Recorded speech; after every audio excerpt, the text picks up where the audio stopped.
Tengan muy buen día a todos, amados hermanos. Dios les bendiga. Gloria a Dios que estamos en el día del Señor, en la casa del Señor, para escuchar la palabra del Señor. Abramos nuestras Biblias en Marcos capítulo 12. Estaremos en esta mañana en los versículos del 28 al 34, en este mensaje titulado El Gran Mandamiento. Dice así la palabra de Dios.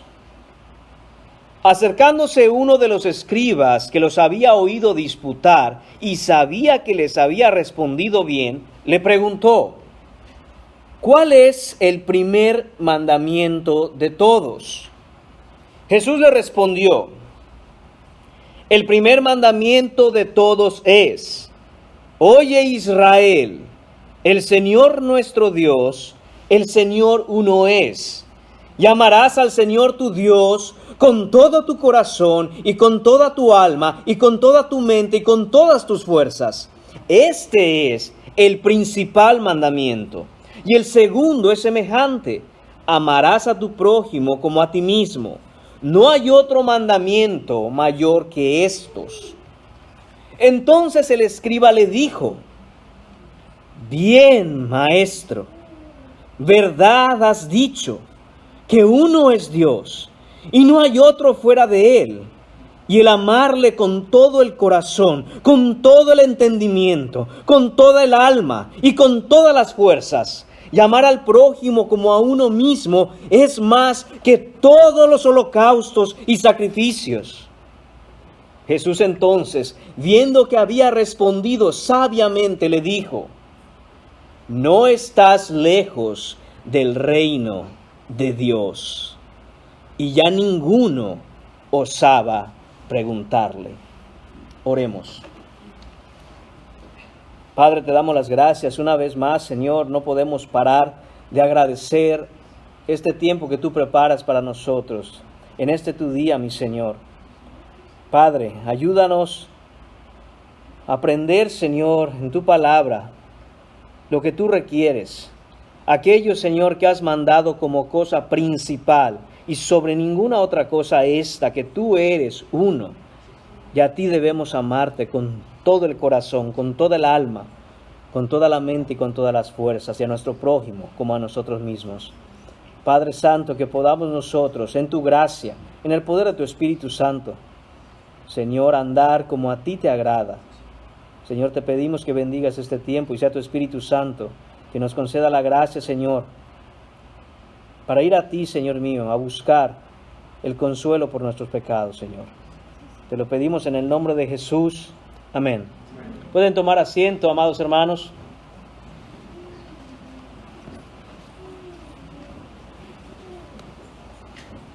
Después de que Juan fue encarcelado, Jesús vino a Galilea predicando el evangelio del reino de Dios, diciendo: el tiempo se ha cumplido y el reino de Dios se ha acercado. Arrepentíos y creed el evangelio. El mensaje del evangelio, mis hermanos, es un llamado al arrepentimiento. Eso es lo que predicó Jesús y eso es lo que hemos sido enviados a predicar nosotros hoy. Arrepiéntete, es el mensaje. Arrepentíos, es lo que Jesús pide. ¿Arrepiéntete de qué? Arrepiéntete de tus pecados. Hay quienes en el colmo de su ceguera se preguntan, pero ¿de qué pecados? Si yo no he hecho nada malo, al menos no he hecho nada grave. Y atención a esa idea. Las personas piensan, pero si yo no he hecho nada grave, no es como que yo he matado a alguien. Tendré mis errores como todos, pero asesino al menos no soy. Y eso, mis hermanos, debe llevarnos a considerar lo siguiente. Primero, ¿cuál será el mayor y más grande pecado que un ser humano puede cometer? Estas personas, aquellas que cometen el más grande pecado de todos los pecados posibles, deberían arrepentirse ya, inmediatamente, instantáneamente. Pues no es cosa pequeña haber cometido el mayor y más grande de todos los pecados. Y segundo, ¿qué cosa sería una condenación justa para alguien que comete precisamente el más grande pecado y no se arrepiente. Y no quiere arrepentirse y dice, sí, cometo el más grande pecado de todos y no voy a parar. Lo seguiré haciendo, no me interesa arrepentirme. ¿Cuál, mis hermanos, es el más grande pecado de todos los pecados? ¿Cuál es el peor? En 1 de Juan capítulo 3, versículo 4, el Señor nos dice que el pecado es infracción de la ley. En otras palabras, el pecado es romper los mandamientos. Por lo tanto, hermanos míos, el mayor y más grande pecado que se puede cometer es romper, es violar el mayor y más grande de los mandamientos que Dios ha dado. Y la sentencia justa para el que no se arrepiente es llegar al mayor y la más grande condenación de todas. De ahí la importancia, mis hermanos, de la pregunta que hace este escriba en el pasaje en esta mañana. ¿Cuál es el gran mandamiento? ¿Cuál es el más grande mandamiento? El primero de todos. Hermanos míos, tenemos que examinarnos, porque si hemos roto el más grande de todos los mandamientos dados por Dios, hemos cometido el peor y más grande pecado de todos los pecados que pudiéramos haber cometido, y si no nos arrepentimos, llegaremos a la más grande y grave condenación que el Señor pueda dar. De ahí, mis hermanos, es que tenemos que apreciar lo que Jesús enseña en este pasaje y ver, no sea que cada uno de nosotros aquí hayamos caído en tal gravedad de romper el mayor y más grande pecado de todos. Vamos primero a ver la pregunta del escriba en el versículo 28. Dice el versículo 28, acercándose uno de los escribas que los había oído disputar, es decir, este hombre era un escriba. Este hombre es un teólogo, lo que sería el equivalente de un teólogo en su tiempo. Es un erudito de las Escrituras. Ha pasado su vida entera analizando el significado de los pasajes del Antiguo Testamento. De tal manera que ahora todo el sistema teológico de los fariseos depende de la interpretación precisamente de los escribas. Los fariseos eran enseñados a partir de la interpretación que los escribas proporcionaban. Muchos de estos escribas eran hasta famosos, eran casi celebridades. Se dedicaban, como dije, al estudio e interpretación de la Escritura. De tal forma que todo lo que sabían los fariseos venía por la enseñanza teológica de los escribas. Los fariseos eran algo así como la policía religiosa de su época. Andaban viendo que se cumpliera la ley, pero ¿cómo ellos sabían qué cosas debían cumplirse y qué cosas no? Dependían de la enseñanza de los escribas. Los escribas eran la parte intelectual que se dedicaba a profundizar en el significado de la Escritura. Y dice el texto, y sabía que le había respondido bien. Este bien significa correctamente. Este hombre había estado escuchando a Jesús, había estado escuchando la respuesta o respuestas que Jesús había dado a los diferentes grupos que hemos visto en las predicaciones pasadas, en donde ancianos, en donde fariseos, en donde saduceos traían una pregunta a Jesús para acorralarlo. Entonces este hombre, al ver que le ha respondido correctamente, viene y le pregunta, ¿cuál es el primer mandamiento de todos? Esta pregunta, hermanos míos, era de gran discusión entre los escribas y rabíes de la época. La tradición rabínica había llegado a contar 613 mandamientos en la Torá. Algunos decían lo que se tenía que hacer y algunos decían lo que no podías hacer. En total, habían ellos hecho esta lista de 613. Y ellos identificaban que, aunque estaban mandados a cumplirlos todos, habían algunos con menor importancia que otros. La razón era que el interés o lo que querían saber los escribas es cuál era el mayor, porque la consecuencia, el castigo por romper un mandamiento tenía que ser proporcional, tenía que ajustarse a la gravedad del mandamiento que habían roto. Así que muchos escribas, muchos rabíes de la época discutían cuál era el mayor de todos los mandamientos. Los escribas no se ponían de acuerdo en esto, y viendo que Jesús demuestra tal sabiduría y sagacidad para quitarse de encima estas preguntas malintencionadas, el hombre quiere saber, el escriba quiere saber. El primer mandamiento, hermanos míos, no quiere decir que cuál se escribió primero. No es en ese sentido, sino cuál es el más grande en importancia. ¿Cuál es el que tiene la máxima prioridad? ¿Cuál es el gran mandamiento? Aquel que si lo rompes, mereces todo el peso de la ley. Eso es lo que quería saber este hombre. ¿Cuál es este peso de la ley? El mayor peso de la ley es la pena de muerte, hermanos míos. Y lo podemos ver en Hebreos capítulo 10, versículo 28. Dice, el que viola la ley de Moisés por el testimonio de 2 o 3 testigos, muere irremisiblemente.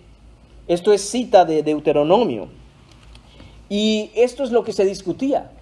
¿En qué casos el romper un mandamiento tan grave implicaba muerte directa, pena de muerte para el que rompiera algún mandamiento? Entonces traen a Jesús esta pregunta. Y vamos a ver qué es lo que responde Jesús. Vemos también, hermanos míos, que este hombre, a diferencia de los otros que preguntaban, su pregunta no involucra una situación en donde Jesús iba a quedar atrapado. Simplemente le hace una pregunta abierta. Si leemos el pasaje de Mateo, Mateo dice que los fariseos se juntaron y de ahí salió este escriba a hacerle la pregunta a Jesús para tentarle. Quiere decir que los fariseos querían que este hombre hiciera una pregunta del estilo de las que hemos visto, en donde Jesús iba a estar atrapado con cualquier respuesta que diera. Pero este hombre, hermanos míos, es diferente. Hay algo diferente en él. Por eso es que Jesús, cuando responde, verá inmediatamente que responde de una manera diferente a como respondió a las anteriores preguntas. Y él responde directamente lo que el hombre desea saber.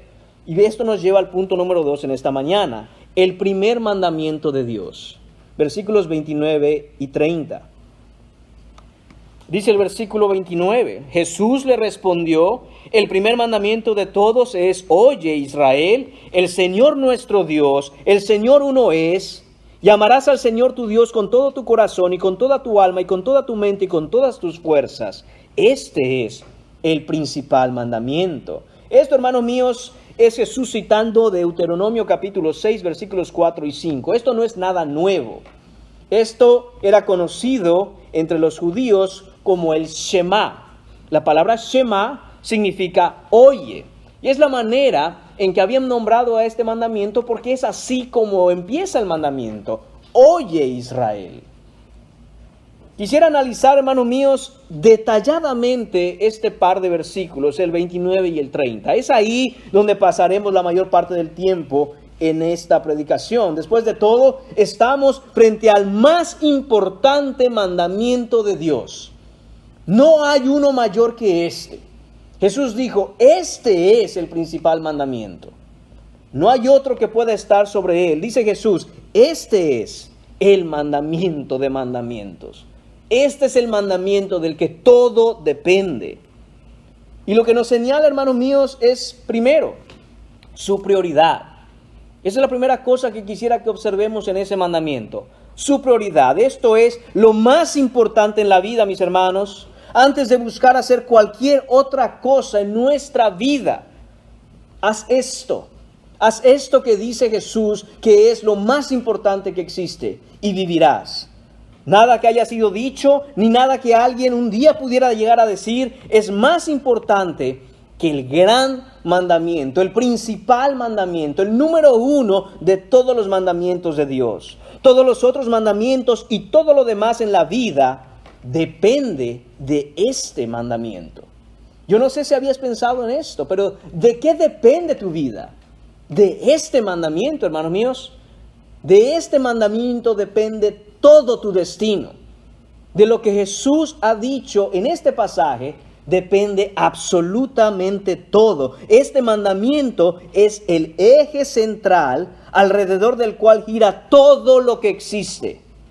Así como los planetas alrededor del sol reciben su luz, así, mis hermanos, este mandamiento está en el centro de todo y lo ilumina todo. Los demás mandamientos dependen de este.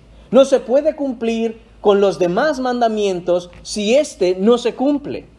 No se puede hacer, es imposible. Este mandamiento es el núcleo, es la esencia que sostiene el universo completo. El Señor creó todo con su palabra y la sostiene con su palabra. Y entre toda la escritura que sostiene lo que Él ha creado, este es el más importante de todos los mandamientos. Yo no sé si creas que la Biblia es cuento, pero no lo es. No podría existir el universo si el Señor Dios que lo creó todo no la sostuviera con su palabra. Y de nuevo, de todo lo que el Señor ha revelado en la Escritura, este es el más importante mandamiento de todos. Además, segundo, quisiera que veamos su inevitabilidad.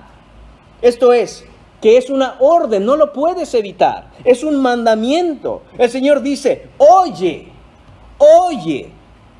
Israel, oye pueblo de Dios. Esto es un imperativo. Esto es oír todos los días. Esto quiere decir escuchar, prestar atención en todo momento.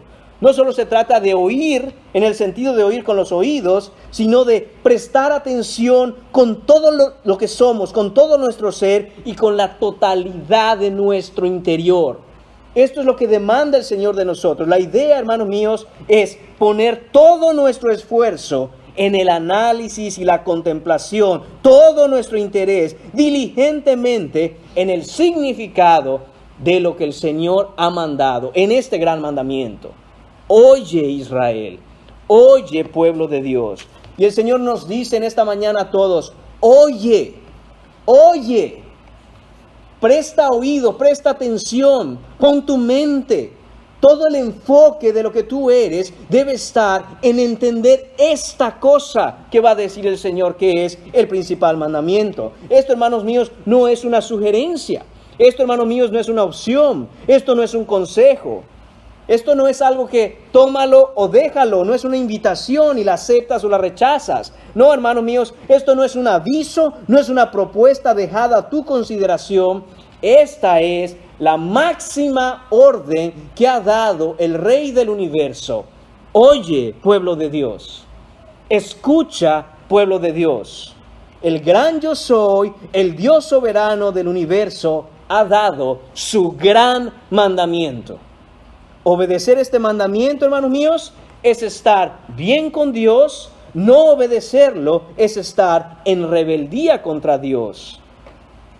No cumplir con el gran mandamiento que Dios ha dado es ser enemigo de Dios. Es estar peleando contra Dios. Es estar tratando de detener a Dios en sus propósitos. Este es el gran mandamiento. Esto es lo que el Señor ha mandado. ¿Oyes a Dios? ¿Oyes a Dios constantemente en su palabra? Y pasemos al tercero, su exclusividad. Vean la exclusividad de lo que el Señor demanda. Dice el texto, el Señor nuestro Dios, el Señor uno es. Uno es el Señor. Este mandamiento, hermanos míos, es el mayor de todos y se fundamenta en la verdad de que el Dios de Israel, el Dios de la Biblia cristiana, es el único Dios verdadero y no hay otros dioses. No existen otros dioses. Son inventos humanos, son falsos, son imaginaciones locas de gente perversa. No hay otros dioses. Cualquier tipo de adoración que se haga a cualquier otro tipo de deidad es un invento vano. No existen otros dioses como algunos quieren proponer. Dios es uno, Dios es único, único en su carácter, único en sus propósitos, único en su palabra. Dios es el único Dios y todos los demás que se hacen llamar dioses, recuerdo y repito, son impostores, son engañadores y son falsos. Y porque Dios es uno, mis hermanos, solo hay una voz a la que debes oír, solo hay una verdad que debes creer y solo hay un Dios al que debes seguir y adorar. Y es el Dios de Israel, el Dios de la Biblia. Oye Israel, el Señor nuestro Dios, el Señor uno es, significa que debes acallar cualquier otra voz, debes ignorar cualquiera otras palabras. No prestes atención a otros dichos, pues solo el Dios de la Biblia es el Dios verdadero. Solo Él habla y habla con verdad. Todos los demás dioses, entre comillas, con D minúscula, son mudos, son ciegos, son sordos, son muertos. Y cuando hablan, hablan solo porque los hombres que los han inventado les hacen hablar diciendo siempre mentiras. Esa es la exclusividad que este mandamiento demanda. Solo hay un Dios. Cuarto, el requisito. Vean el requisito, mis hermanos, de este gran mandamiento. Dice el texto, y amarás al Señor tu Dios.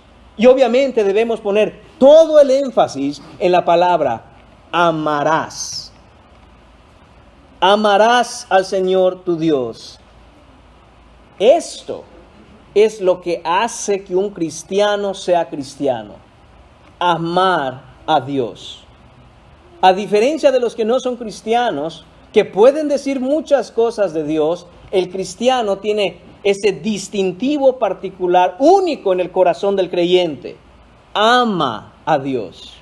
Tiene amor por Dios. No es suficiente simplemente reconocer que Dios existe. Algunos dicen eso. Yo sé que existe un Dios. Yo no te estoy preguntando si sabes si existe un Dios. La pregunta es, ¿amas a Dios? No es suficiente simplemente saber información acerca de Dios. No, es que yo he leído la Biblia. Es que yo a veces me pongo a leer algunos pasajes. Esa no es la pregunta. La pregunta es, ¿amas a Dios? ¿Tienes amor en tu corazón por Dios? No es suficiente simplemente tener cierto interés por las cosas de Dios. Es que cuando yo tengo tiempo voy a la iglesia, cuando puedo me congrego. No, mis hermanos, el mandamiento dice, amarás al Señor tu Dios. Tienes amor por el Señor Dios. Amarás al Señor, amarás a Dios. Y obviamente esa es la pregunta para todos los que estamos aquí hoy. ¿Amas a Dios? ¿Puedes decir con sinceridad, con honestidad, que amas a Dios? Que hay amor en tu corazón por Dios. Que de todo lo que existe, que de todo lo que conoces, que de todo lo que hay en el mundo, hay algo en tu corazón por Dios que se llama amor. Amo a Dios. Amo a Dios. Verdaderamente puedo decir que yo amo a Dios. Esa es la pregunta para ti hoy. Esa es la pregunta para cada uno de nosotros que estamos aquí. Este es el gran requisito del gran mandamiento. Y lo que hace una diferencia entre toda religión y el verdadero cristiano. Una persona religiosa puede cumplir externamente ciertas reglas que quizá lo hagan pertenecer a un grupo, que quizá lo hagan pertenecer a una denominación o a una secta. Pero eso no es lo que requiere el Señor en el gran mandamiento. Lo que requiere el Señor en el gran mandamiento es amor. Amor real, verdadero, genuino, vivo. Amor por Dios. Esta palabra amarás implica un amor sacrificial, un amor supremo. Esta palabra amarás implica darnos a nosotros mismos por completo a Dios. No tiene que ver principalmente con sentimientos, mis hermanos. Aunque los sentimientos tienen su importancia y su lugar, debemos amar a Dios apasionadamente. Eso no cabe la menor duda. Pero esta palabra, la palabra amor que se utiliza aquí en este gran mandamiento, es la palabra agapeo. En el griego original es la palabra agapeo. Y esto es mucho más profundo que simplemente tener ciertos sentimientos para con Dios. Esta palabra tiene que ver esencialmente con la elección hecha por voluntad en el interior de tu ser de seguir al Dios de la Biblia y obedecerle porque le amas. Debes llegar a un punto en tu vida en el que de manera decisiva, en pleno uso de tu voluntad, no porque alguien te obligue, no porque alguien te presione, no porque sientas culpabilidad, sino que quieres seguir al Señor porque amas al Señor. Y le amas y le sigues y le sirves, aun cuando esto implique hacer sacrificios, aun cuando esto te cueste la vida. Estamos muy bien aquí, hermanos míos, resguardados de los calores que hay allá afuera. Pero recordemos que somos la excepción. Recordemos que somos la excepción aquí, en este país, en este lado del mundo. En el resto del mundo, muchos de nuestros hermanos cristianos que aman verdaderamente al Señor están siendo perseguidos y masacrados de la manera más brutal de la que se puedan ustedes imaginar. Pero están decididos a seguirle por amor a Cristo. Este amor, hermanos míos, no es un mero emocionalismo. Esto requiere de nuestra intencionalidad, requiere de nuestro propósito de manera central. Amar a Dios es estar dispuesto y listo para darlo todo por Él. Es estar, de hecho, dándolo todo por Cristo. Miren cómo lo dice Pablo en Filipenses capítulo 3, versículos 7 y 8. Y si quiere, acompáñeme ahí, porque esto, hermanos míos, es una muestra de lo que hace Dios en un hombre cuando ha sido salvo. Dice Pablo en el capítulo 3, versículo 7, pero cuantas cosas eran para mi ganancia, atención, cuantas cosas eran para mi ganancia, dice Pablo. ¿Por qué? Porque antes de este versículo, Pablo ha estado hablando de todo aquello que él tenía. Todo aquello en lo que él confiaba, en su estado inconverso, Saulo de Tarso. ¿Quién era Saulo de Tarso? Dice él, circuncidado al 8º día, del linaje de Israel, de la tribu de Benjamín, hebreo de hebreos, en cuanto a la ley fariseo, en cuanto a celo perseguidor de la iglesia, en cuanto a la justicia que es en la ley, irreprensible, dice Pablo. Pablo era gran cosa en el mundo, hermanos. Gran cosa. ¿Y qué dice Pablo en el versículo 7? Todo eso, todo cuanto para mí era ganancia, dice él, las he estimado como pérdida por amor a Cristo Jesús. Todo eso que el mundo pudiera aplaudirle a Pablo, Pablo lo toma y lo echa en el bote de basura. No me interesa y no me sirve de absolutamente nada. Porque o mi amor está en esas cosas o mi amor está en Cristo. Pero no se puede tener amor por las cosas que este mundo ama y al mismo tiempo amor como el que el gran mandamiento demanda por Dios. Y continúa Pablo y dice, y ciertamente aún estimo todas las cosas como pérdida. Note esto, no solo que cuando Pablo fue salvo por el Señor, empezó a darse cuenta de que todo eso era basura, sino que dice Pablo, aún estimo esas cosas como pérdida. Es decir, en ese momento me di cuenta y hasta el día de hoy sigo pensando lo mismo.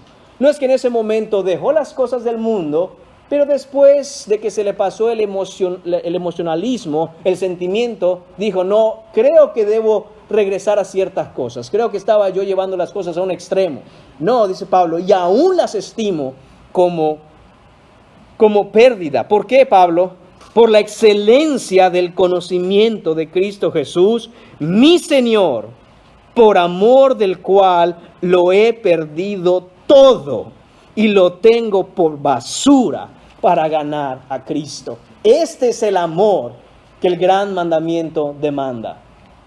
Poner a Cristo por sobre todas las cosas y tener todo por basura para ganar a Cristo, por amor de Él, por amor a Él. Hermanos míos, que no hay entre nosotros hoy alguien al que si se le dice que va a perderlo todo, se da cuenta que ahí estaba su confianza, que ahí tenía su corazón, que en esas cosas tiene su amor. Aquel que tiene basura por tesoro, no tiene amor por Cristo, ni es cristiano. El cristiano entiende que no existe un amor, algo más valioso, algo de más alta estima que Jesucristo. Y me lo podrán quitar absolutamente todo, aún la vida, pero nadie podrá quitarme a Cristo por amor a Él. Quinto, vamos a ver a quién va dirigido este amor. En este mandamiento que el Señor da, el Señor pide que dirijamos ese inexplicable amor que sobrepasa todo entendimiento a alguien.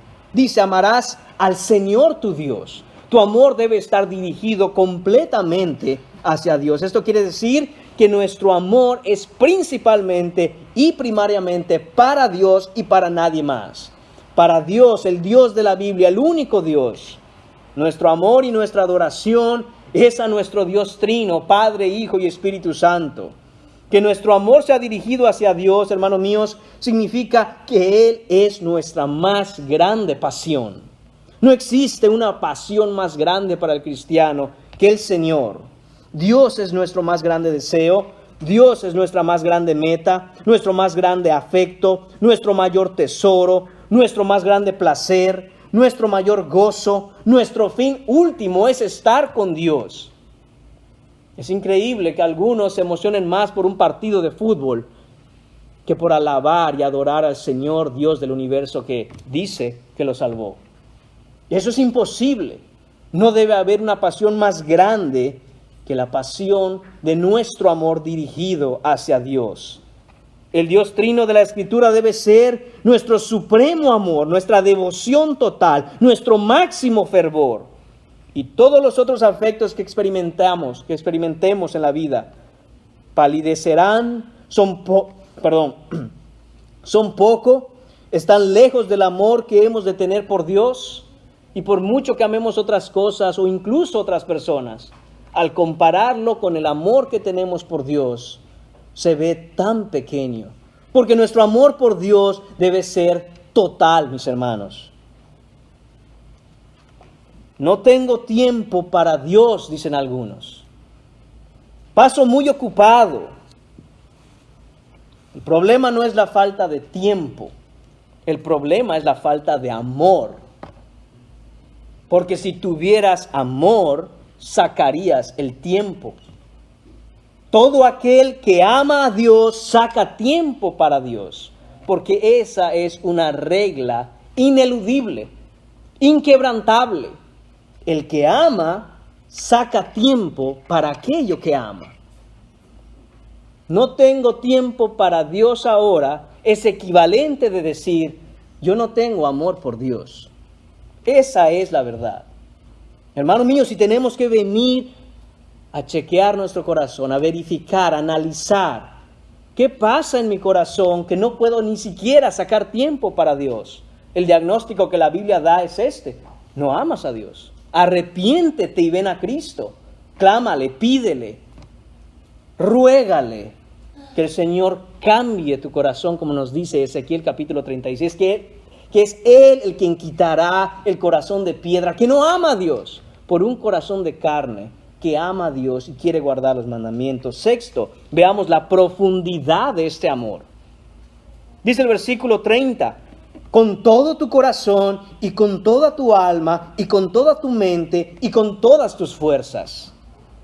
Esto quiere decir, hermanos míos, que este amor tiene sus raíces y surge de las más hondas profundidades de la esencia de tu ser. De lo más profundo de lo que tú eres, de ahí debe venir este amor. La palabra que se repite cuando dice con todo tu corazón, con toda tu alma, con toda tu mente, con todas tus fuerzas, significa, hermanos míos, que tiene su surgimiento desde el fondo que se origina en la esencia fundamental de algo. Y de ahí surge hacia afuera. De ahí nace y se dirige hacia afuera, de tal manera que no queda lugar a dudas de que cuando una persona ama a Dios, se nota, se ve. No tenemos que andar adivinando, no tenemos que ver y estar, ¿será que esta persona ama a Dios? El que ama a Dios, hermanos míos, es evidente, es claro, su pasión por Dios se nota. Debe surgir de nuestro interior, hermanos míos, este amor vital, esta pasión genuina. Esta es una expresión casi explosiva que no se puede ocultar con nada para aquel que ama a Dios. La fuente de este amor no es externa, no viene de fuera, viene de dentro. La fuente de este amor no puede ser una simple emoción momentánea, superficial y pasajera, producida por algo externo. Por eso es peligroso, mis hermanos, muy peligroso, y de hecho contra la Escritura, tratar de crear un ambiente durante el culto dominical en donde se pongan cantos, alabanzas, las luces, de tal forma que algo externo quiera producir en ti una emoción que no existe. Porque entonces es fácil producir algo momentáneo. Pero apenas eso para, cuando eso acaba, la emoción también se va. Pero la profundidad de este amor que es demandado en el gran mandamiento tiene que venir desde el fondo de tu ser. Porque cuando viene desde el fondo de tu ser, nada puede parar eso.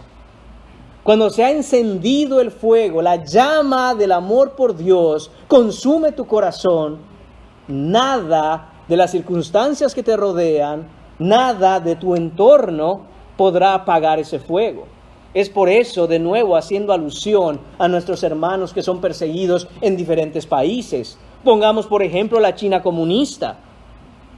¿Ustedes creen que nuestros hermanos ahí, verdaderos cristianos, con verdadero amor por Dios, están buscando un tipo de emoción externa para ver si ese día se les ocurre que tienen ganas de alabar y adorar al Señor? No, mis hermanos. Para salvar sus vidas, para resguardar su integridad física, muchas veces empiezan a buscar, como si fueran ratas, en las alcantarillas de la ciudad, un lugar seguro para reunirse 10, 12 personas y levantar un canto de alabanza al Señor. Ellos no necesitan nada externo, porque el fuego de la pasión por el amor de Dios viene de dentro. Y nada puede apagar eso, ni siquiera un gobierno que les prohíbe congregar, ni siquiera un gobierno que si los encuentran pueden pasar años en la cárcel o incluso ser sentenciados a muerte. Nada puede apagar eso, mis hermanos, y esa es la demanda del gran mandamiento. No puede ser una religiosidad mecánica, es un amor que viene de lo más profundo, de los profundos manantiales del alma, de lo más profundo que cualquier otra cosa que tengas en tu interior. Viene del centro de la médula de tu misma esencia y de quien tú eres en verdad. Cuando en verdad eres de Cristo, hay amor de verdad por Cristo. Y vemos que dice el texto, hermanos míos, el corazón. Con todo tu corazón. Esa es la esencia de tu ser. La palabra corazón tiene que ver con tu voluntad, con tus acciones. He dicho esto muchas veces antes. La palabra corazón utilizada en la Biblia, en el sentido bíblico, no tiene que ver con nuestra idea occidental de sentimientos, de romanticismo. No es eso. Nada más lejos que eso. Tiene que ver con un acto de la voluntad, con una acción. Es eso que te mueve y te da vida y que te hace ser quien realmente eres. Amor a Dios en el corazón es amarlo por voluntad en todo lo que hago, en todo lo que decido hacer. En todo aquello que yo decido, primero está en cómo yo voy a estar amando a Dios con lo que hago. Y siempre es de manera intencional, siempre es buscar hacer su voluntad. Como dije, esto no es emoción.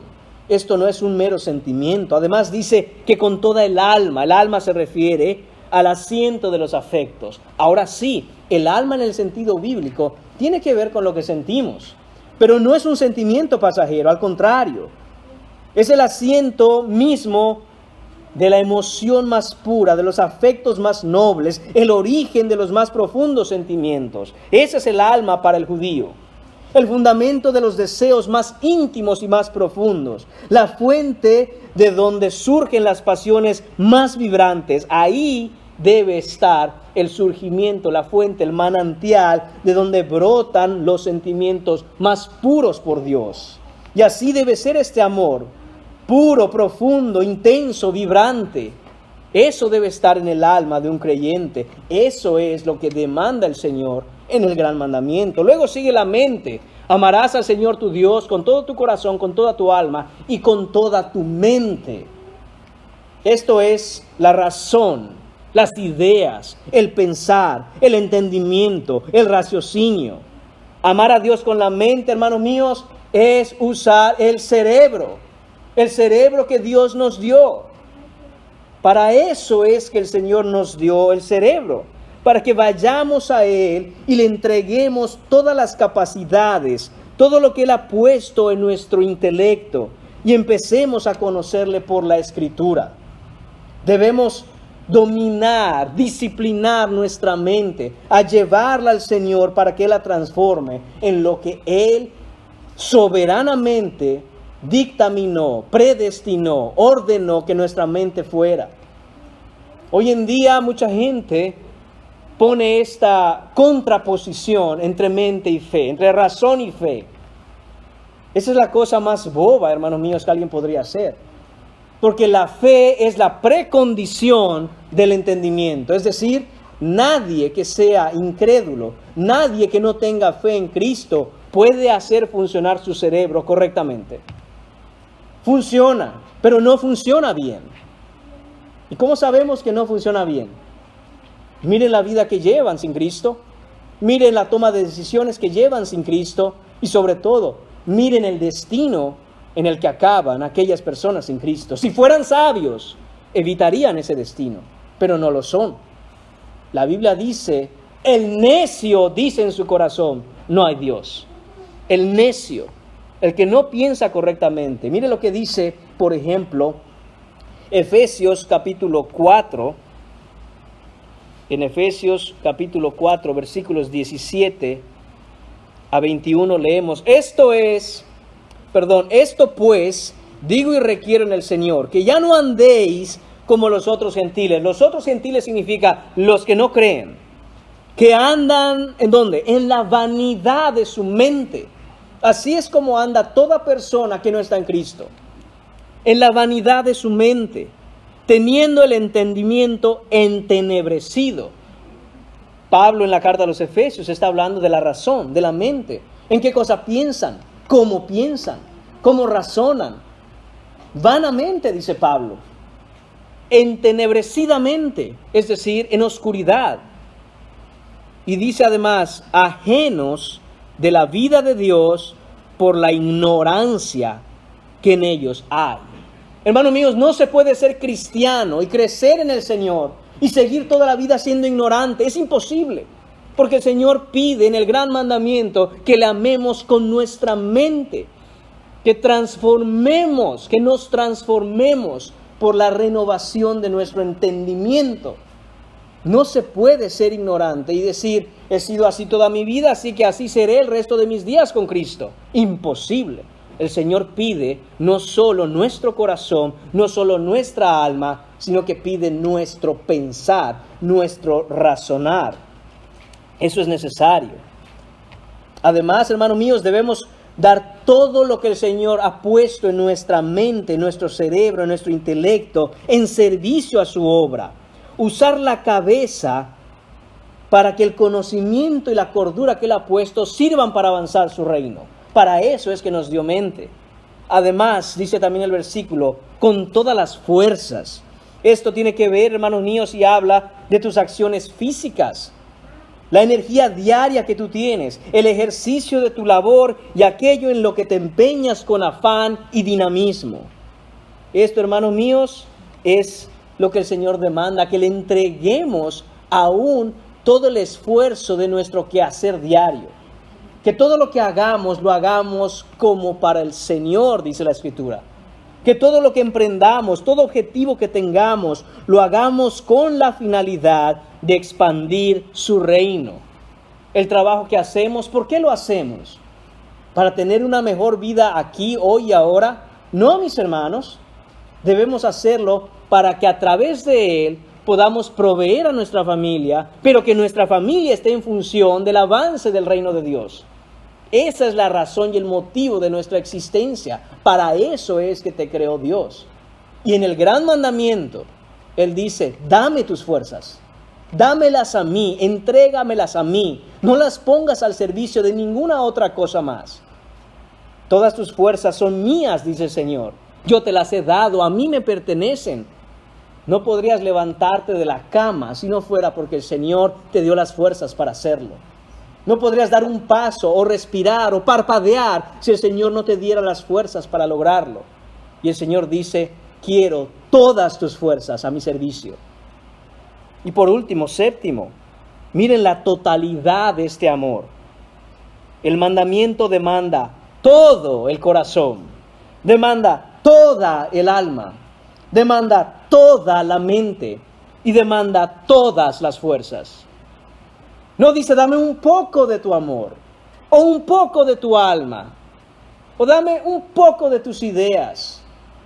No dice, dame algo de tus fuerzas. Dice, todo, todo, todo, todo. El Señor en su gran mandamiento lo exige, demanda, pide absolutamente todo. El amor a Dios debe ser total.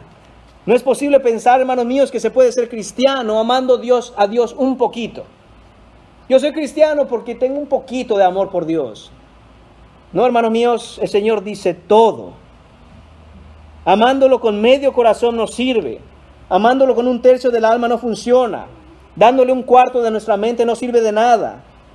Dándole algo de nuestras fuerzas no tiene sentido. Todo, completo, absoluto, íntegro, entero, total. Todo Cristo en todo en la vida es la declaración de su señorío soberano sobre aquellos que Él ha salvado. Todo el corazón, toda el alma, toda la mente, todas las fuerzas deben estar completamente rendidas al señorío del Señor Jesucristo. Debemos llegar a decir, hermanos míos, viviré por Cristo y para Cristo. Moriré en Cristo y para Cristo. Y seré resucitado en el día postrero con Cristo y para el Señor Jesucristo. Y seré todo suyo por la eternidad futura. Ese es el gran mandamiento. Eso es lo que el Señor demanda. Amar a Dios es infinitamente más profundo que ser un religioso por tradición, que seguir algunas tradiciones aquí y allá de manera externa. Amar a Dios es amar al Hijo de Dios. Amar a Dios es amar el carácter de Dios. Amar a Dios es amar la palabra de Dios. Amar a Dios es amar al pueblo de Dios. Amar a Dios es amar cumplir la voluntad de Dios. Amar a Dios es amar la gloria de Dios. Pregunta, ¿amas a Dios? ¿Cumples el gran mandamiento? El mayor de todos los mandamientos. El principal. El que Jesús dijo, este es el mandamiento. Sobre todos los mandamientos. ¿O no lo cumples? Porque si no lo cumples, te repito, has roto el más grande de los mandamientos que amerita el más grande pecado que alguien pueda cometer y sin arrepentimiento requiere por la justicia de Dios que se te dé la más grande de las condenaciones. Hermanos míos, notemos lo ridículo que es que algunas personas piensen, ¿arrepentirme de qué pecado? Pues ¿y qué pecados tengo? El gran mandamiento, el primero. Comencemos por ahí. No tiene sentido pasar a los demás de los 10 que dio el Señor si con el primero ya no lo cumplimos, ya no lo hacemos. ¿Lo cumplimos, hermanos, o no lo cumplimos? Y voy a dar esa respuesta antes de finalizar el sermón, pero por el momento continuemos. Punto número 3. El segundo mandamiento de Dios. Por si el primero no fue suficiente, tenemos un segundo. Está en el versículo 31. Después de haberle dicho al escriba el primer y gran mandamiento, hermano mío, Jesús ahora provee al escriba con mucho más de lo que él pidió. El escriba quería saber el primer mandamiento. Jesús le da el primero y ahora le da el segundo. ¿Por qué razón el Señor ahora también le habla del segundo mandamiento cuando él pidió o preguntó sobre el primero? Hermanos míos, porque el segundo mandamiento es inseparable del primero. Dice el versículo 31, y el segundo es semejante: amarás a tu prójimo como a ti mismo. No hay otro mandamiento mayor que estos. Esto, hermanos míos, es ahora Levítico capítulo 19, versículo 18. Es lo que citó Jesús aquí, de nuevo.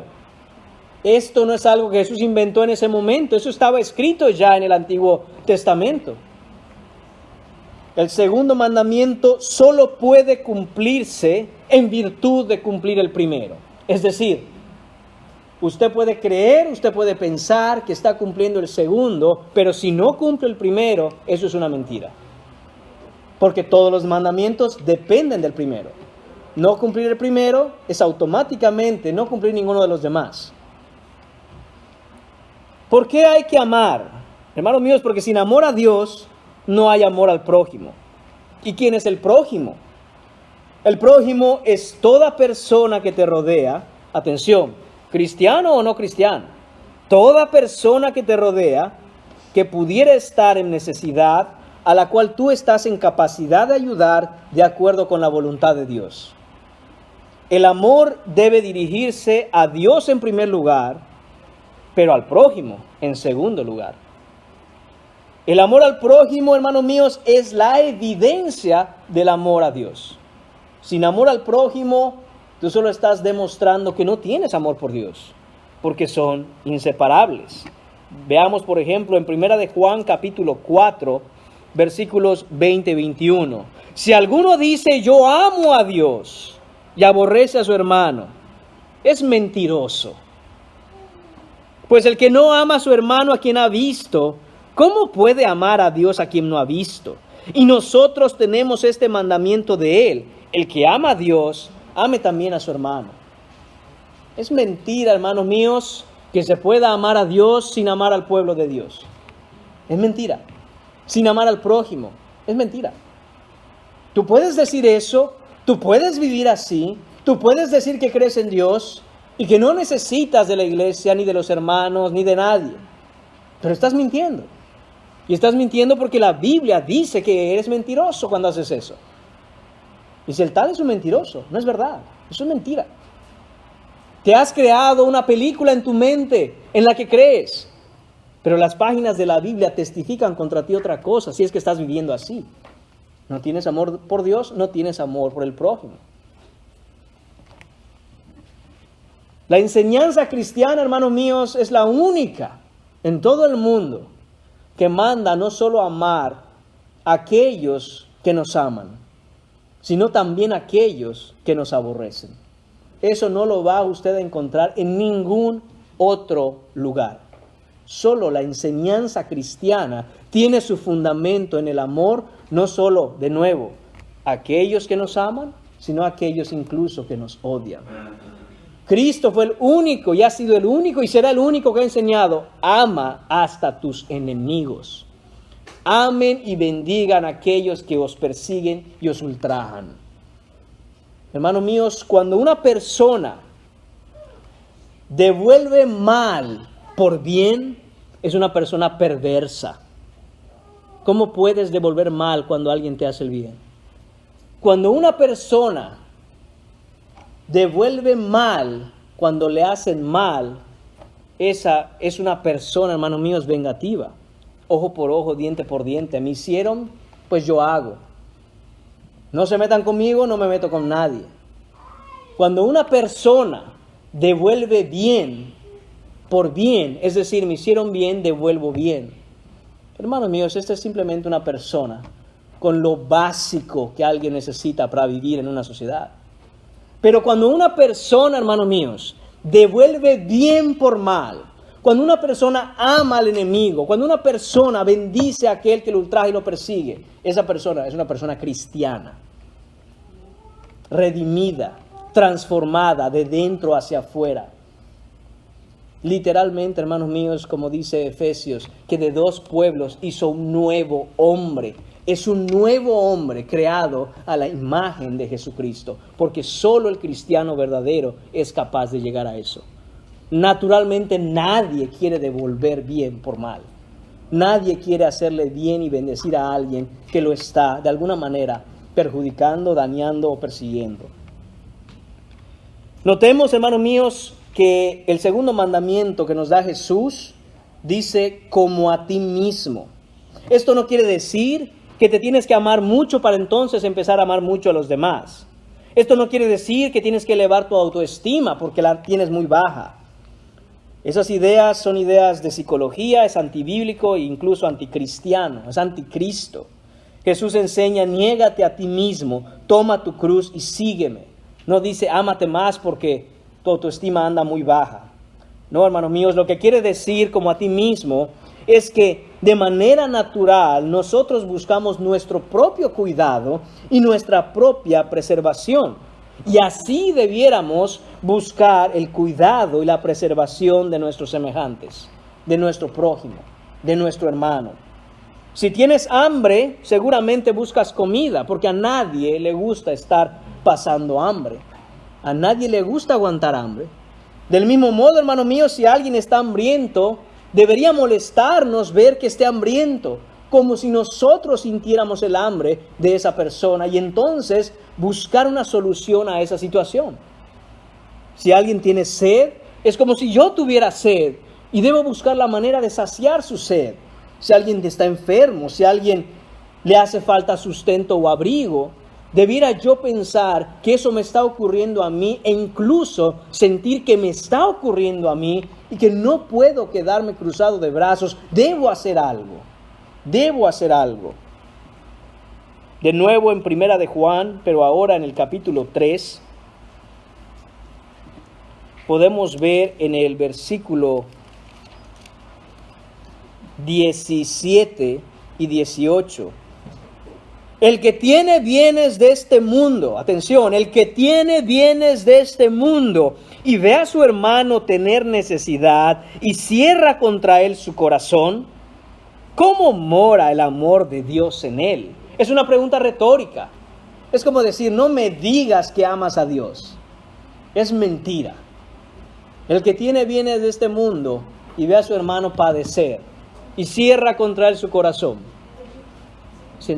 ¿cómo mora el amor de Dios en él? Hijitos míos, no amemos de palabra ni de lengua, sino de hecho y en verdad. Ese es el segundo mandamiento que da Jesús. Nos dice la evidencia de tu amor por Dios, tu evidencia de haber cumplido o estar cumpliendo el primer mandamiento es que cumples el segundo. Amas a Dios, amas a tu hermano, amas a tu prójimo.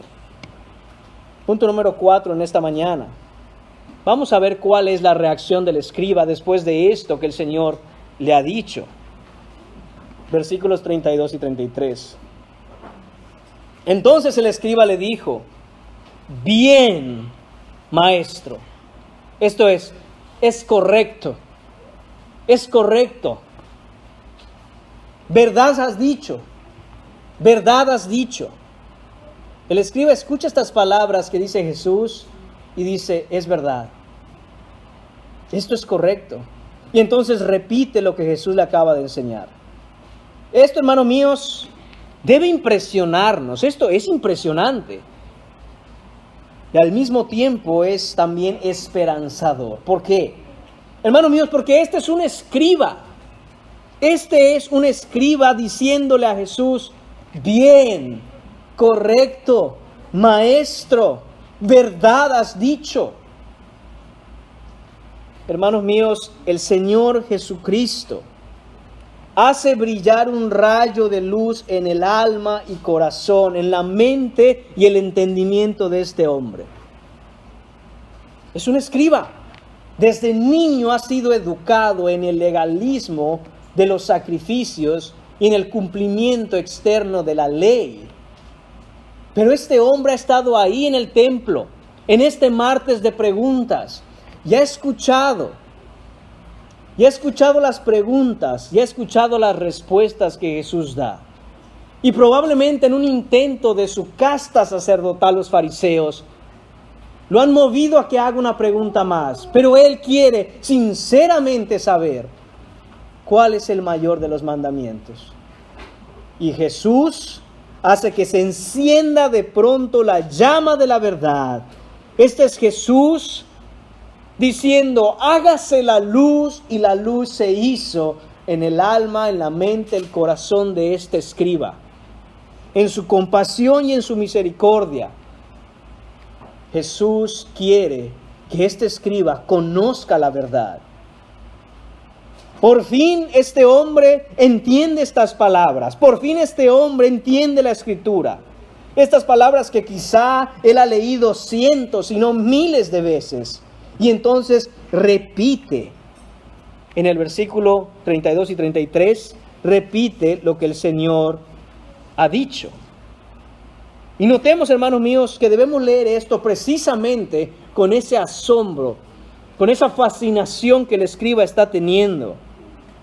Bien, maestro, verdad has dicho, que uno es Dios y no hay otro fuera de Él, y el amarle con todo el corazón, con todo el entendimiento, con toda el alma y con todas las fuerzas, y el amar al prójimo como uno mismo.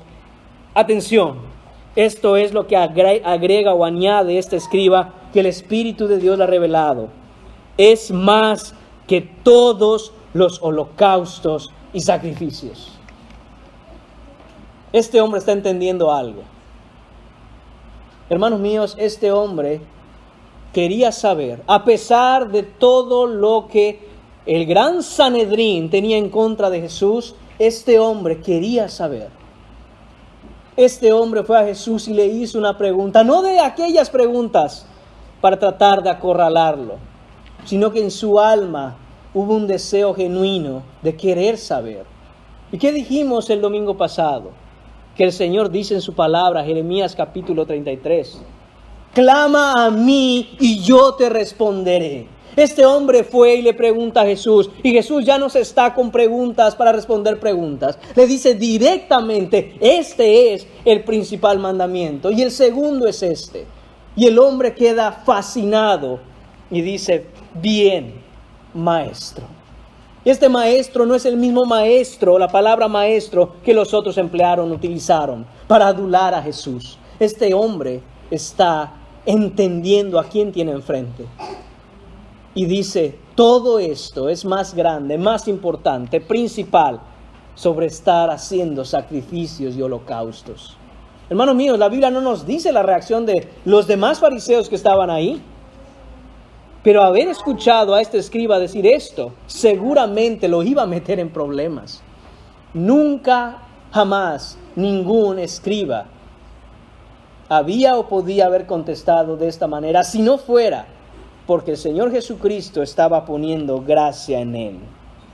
Este hombre está experimentando lo que experimentó David en el Salmo 51, versículos 15 a 17.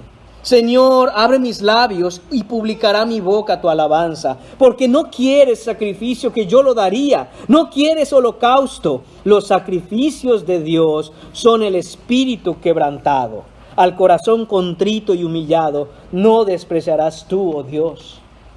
Este hombre está viendo que lo que requiere Dios es su corazón, es su alma, su mente, sus fuerzas, todo su ser. Eso es lo que requiere. Que los sacrificios estaban destinados a apuntar a aquel gran sacrificio que Jesús haría por pecadores como tú y como yo.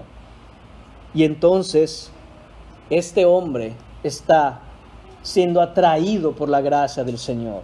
Por poner un ejemplo, hermanos míos, este hombre podríamos compararlo con lo siguiente el día de hoy. Es como que algún personaje sobresaliente, algún clérigo de alta importancia en la élite del catolicismo romano, un sacerdote quizá, un pontífice, un arzobispo, quizá un cardenal, que usted lo tenga enfrente y usted le presente el evangelio y que el hombre responda, ¿sabes una cosa?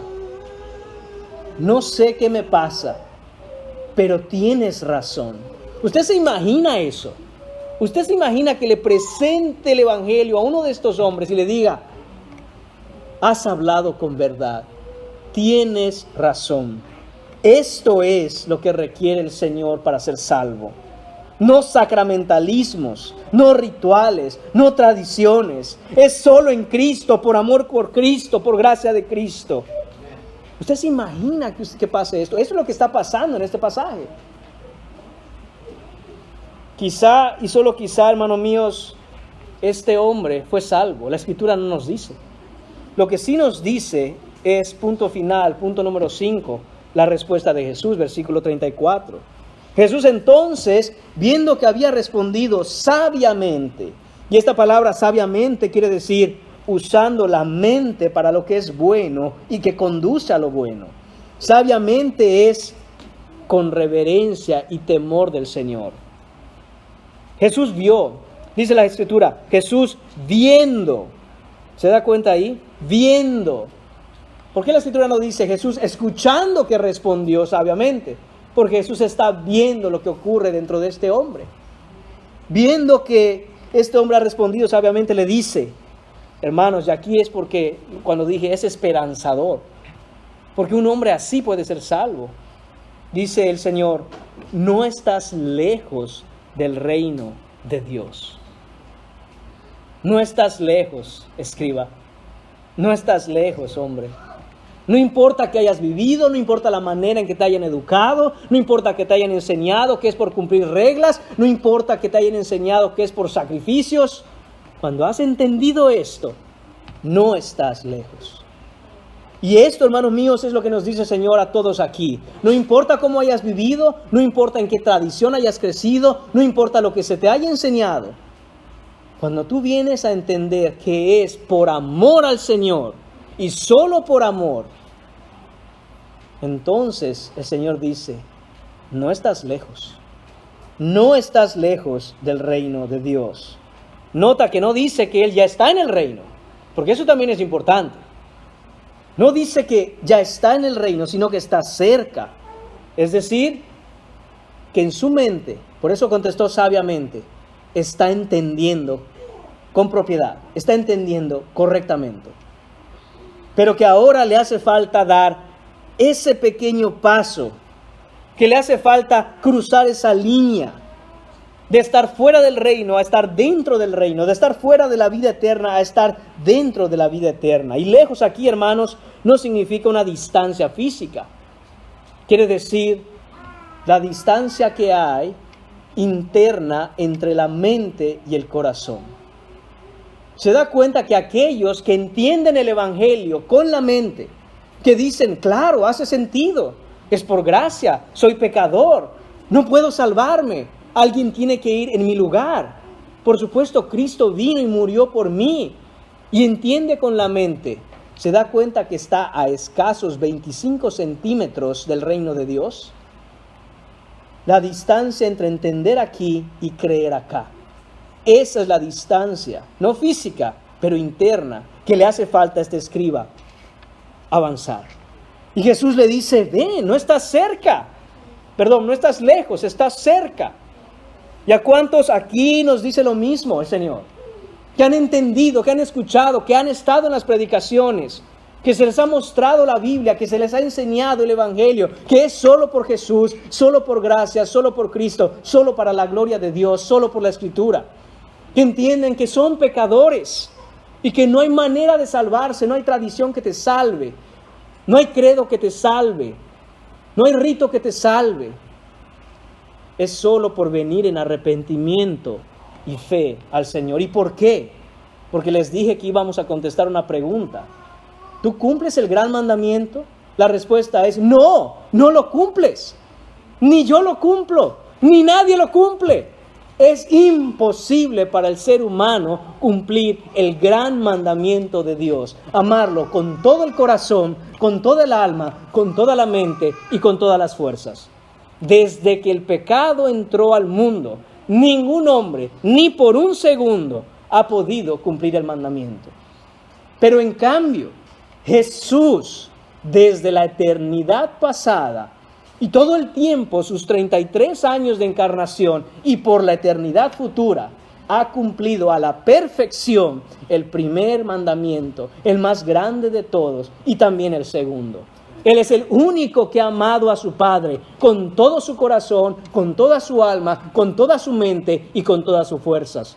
Y es el único que ha amado a su prójimo como a sí mismo. ¡Cuánto amor de Jesucristo de ir a la cruz para morir por pecadores como nosotros, que vivimos constantemente rompiendo el más grande mandamiento de todos! Por eso es que necesitas a Cristo.